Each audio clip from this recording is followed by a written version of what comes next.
Hello friends, welcome to wow IAS. Welcome to the daily MCQ discussion.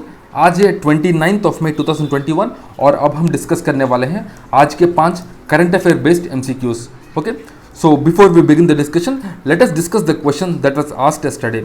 The question was, inner line permit is applicable to which Indian state?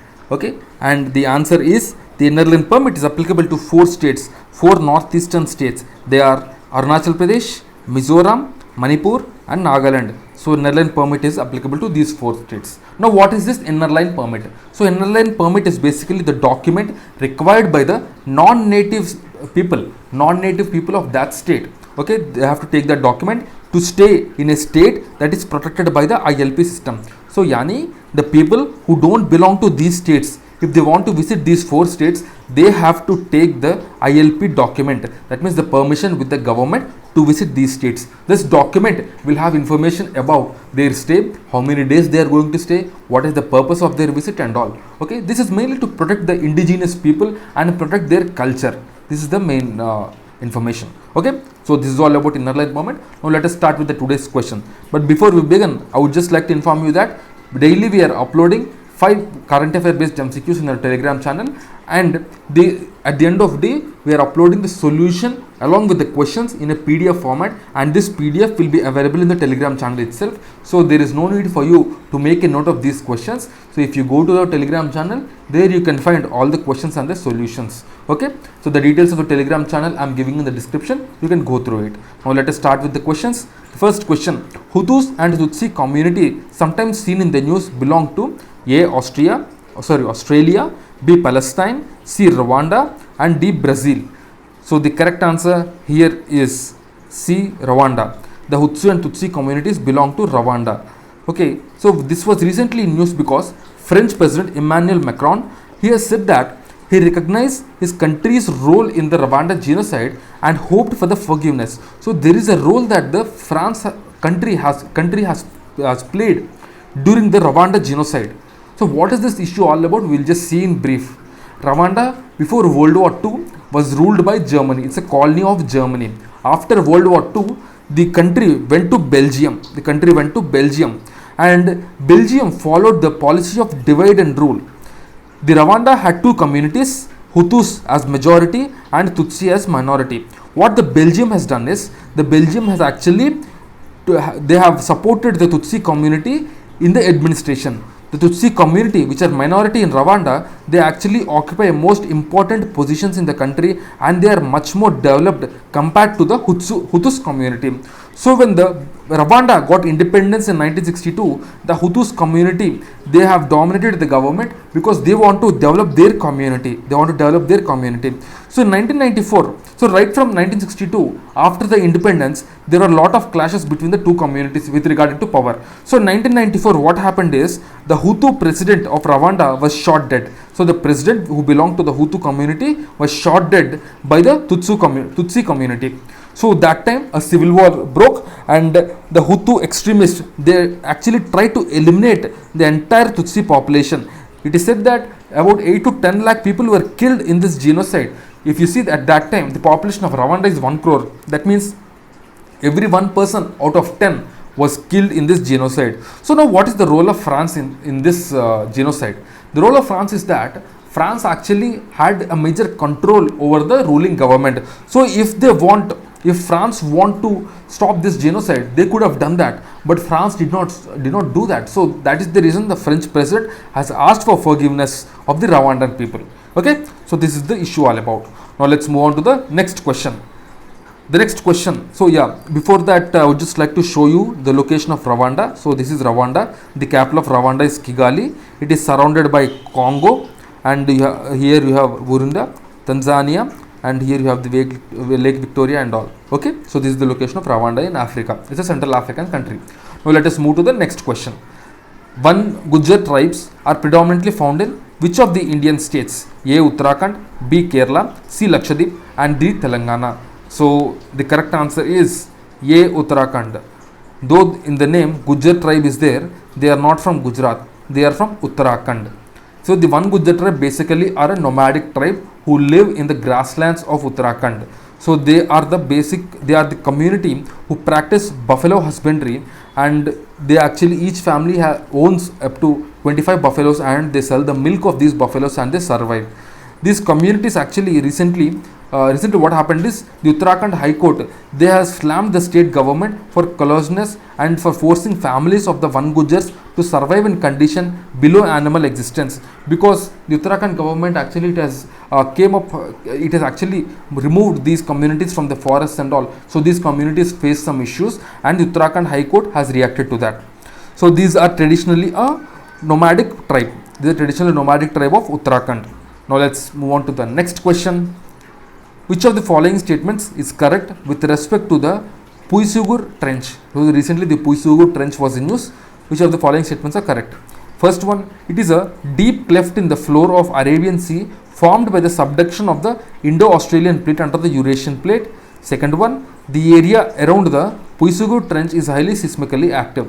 So which of the following statements are correct? A 1 only, B 2 only, C both 1 and 2, and D neither 1 nor 2. So here if you see, the correct answer is, let's analyze the statements first. The second statement, if you see, the area around the trench, the Puisugur Trench, is highly seismically active. So if you see the area around the mid-ocean ridge or area around the trench, so the areas around these two, basically they will be highly seismically active because of the movement of the plates. So this second statement is the right statement.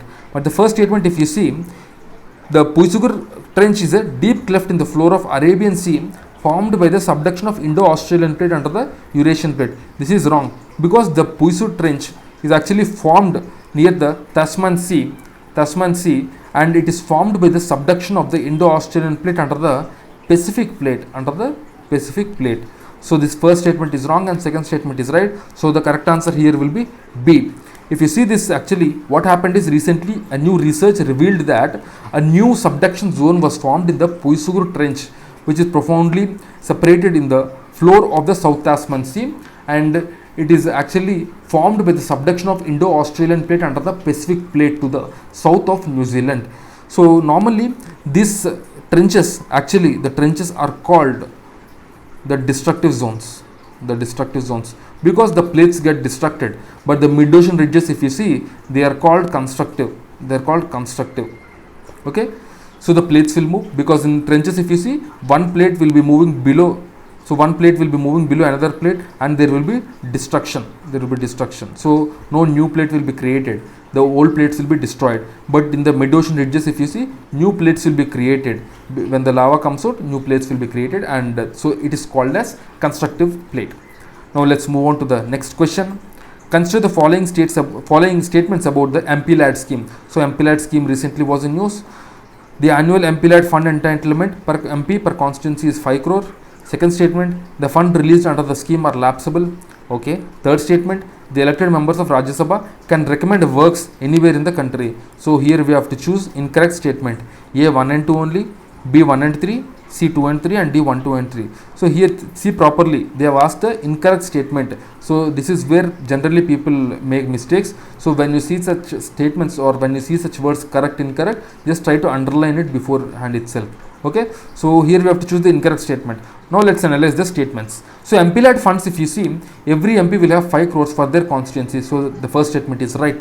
Second statement is wrong, because the MPLAD funds are generally not lapsable. MPLAD is a non-lapsable fund. So this is wrong statement. And third statement, if you see, the elected members of Rajya Sabha can recommend works anywhere in the country. This is wrong, because the Rajya Sabha members get elected from a particular state, and they can recommend work only for that state from which they are elected. But if you see nominated members in Rajya Sabha, the nominated members can actually recommend works anywhere in the country. So the third statement is wrong. So the correct answer here is C, 2 and 3 only, because they both are incorrect. Now let's see some more information. So recently MPs have written to Speaker of Lok Sabha, Mr. Om Birla, to restart the MPLAD fund, because last year in 2020 this MPLAD fund was suspended because of COVID pandemic. Okay. This MPLAD fund provides a mechanism for the members of the parliament to recommend work of development nature for the creation of durable community assets and for providing the basic facilities, including community infrastructure based on locally felt needs. The MPLAD is a plan. It's actually a scheme which is funded by the government of India, and every MP will have 5 crores at his disposal, and this will be implemented by the district authorities. The district collector will be involved in its implementation. So the MP can only recommend but the implementation will be done by the district authorities. So also from this 5 crores every year, an MP has to actually spend 15% to the SC community and 7.5% for the ST community. Okay, so this is all about the MP led fund. Now let's move on to the next question, the last question of the day. The Bhitarkanika National Park, sometimes seen in the news, is located in A. West Bengal, B. Assam, C. Odisha, D. Andhra Pradesh. We have to choose the correct answer, and the correct answer is C. C. Odisha. The Bhitarkanika National Park is located in Odisha. So recently, as you might have known, the west coast of India has been affected, sorry, the east coast, not west coast, the east coast has been affected by the cyclone Yas. That is, the states of Odisha and West Bengal were affected. So when the cyclone Yas actually hit Odisha, thousands of trees have fallen and the Bhitarkanika National Park was affected. The fauna of this national park was affected. The Bhitarkanika National Park is actually, it's a highly sensitive area, and it has various kinds of mangroves, migratory birds, turtles, estuarine crocodiles, and countless creeks. It is actually the second largest mangrove forest, the first being the Sundarbans.